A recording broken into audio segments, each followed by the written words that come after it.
Chapter 8, A Talk at Home. On Sunday morning, Mr. and Mrs. Arable and Fern were sitting at breakfast in the kitchen.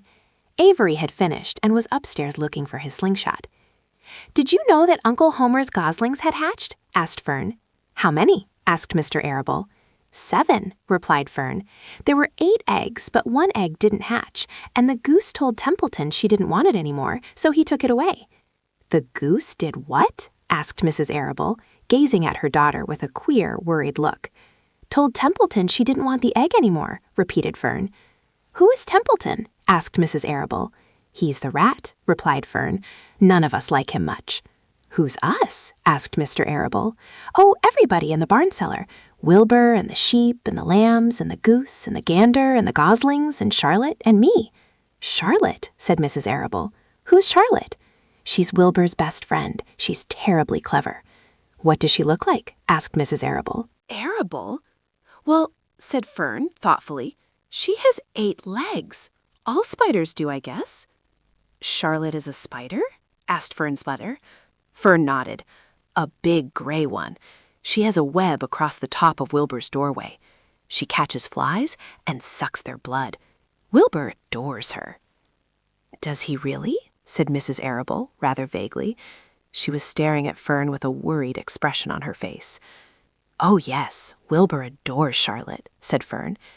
"Do you know what Charlotte said when the goslings hatched?" "I haven't the faintest idea," said Mr. Arable. "Tell us." "Well, when the first gosling stuck its little head out from under the goose, I was sitting on my stool in the corner, and Charlotte was on her web. She made a speech.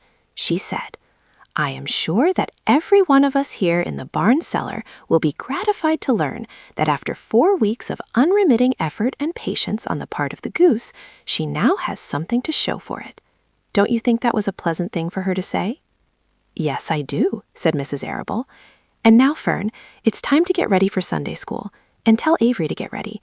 And this afternoon, you can tell me more about what goes on in Uncle Homer's barn. Aren't you spending quite a lot of time there?" "You go there almost every afternoon, don't you?"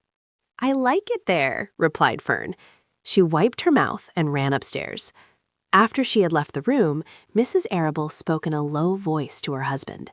"I worry about Fern," she said. "Did you hear the way she rambled on about the animals, pretending that they talked?" Mr. Arable chuckled. "Maybe they do talk," he said. "I've sometimes wondered. At any rate, don't worry about Fern. She's just got a lively imagination.